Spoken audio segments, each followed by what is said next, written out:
mga bata, pangwa mga bata. Alam mo paghilak. Hindi natin alam kung sinasadya ng NPA na ilagay sa peligro yung buhay ng mga tao, mga residente doon at saka ng mga estudyante. Kaya nagpupwesto sila doon sa mga lugar na malapit sa eskwelahan, sa komunidad.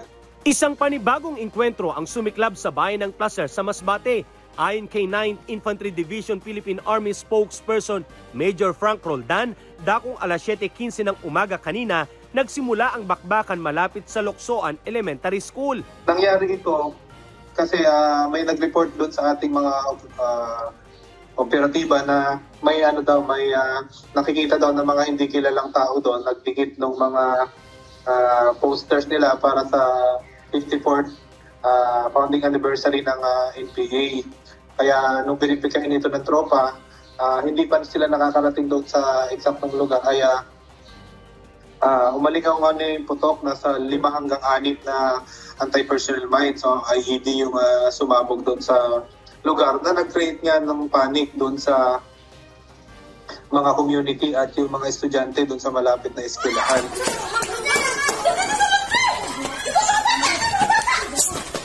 Sa video na kuha ng ilang mga residente, makikita kung papaano nagsitakbuhan ang mga magulang kasama ng kanilang mga anak na estudyante papasok sa kanilang classroom para magtago.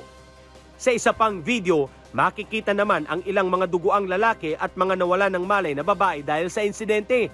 Bagamat kinukumpirma pa ng 9th ID kung may nasugatan sa nangyaring insidente.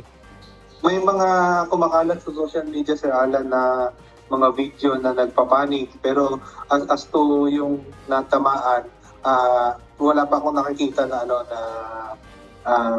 video tungkol doon or na information tungkol doon.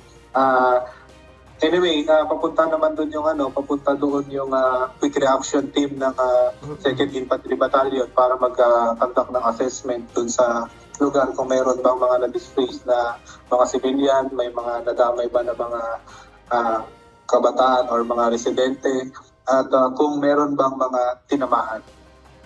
At dahil nagdulot ng malaking takot sa mga batang mag-aaral ang nangyaring insidente, agad na sinuspindi ng Department of Education Masbate ang face-to-face classes hindi lamang sa Luksoan Elementary School kundi sa lahat ng remote areas ng probinsya.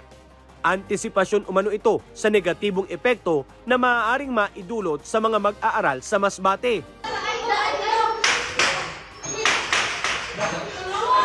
Hala! Nauna na rito, isang sagupaan din ang nangyari kamakalawa sa karatig bayan ng Placer kung saan nagdulot ito ng matinding trauma sa mga mag-aaral ng Villahermosa National High School. Hanggat hindi humuhupa ang tensyon, mananatili muna sa modular learnings ang mga batang apektado. Alan Manansala, UNTV, News and Rescue. Diyos ang aming sandigan, serbisyo publiko ang aming pinahahalagahan.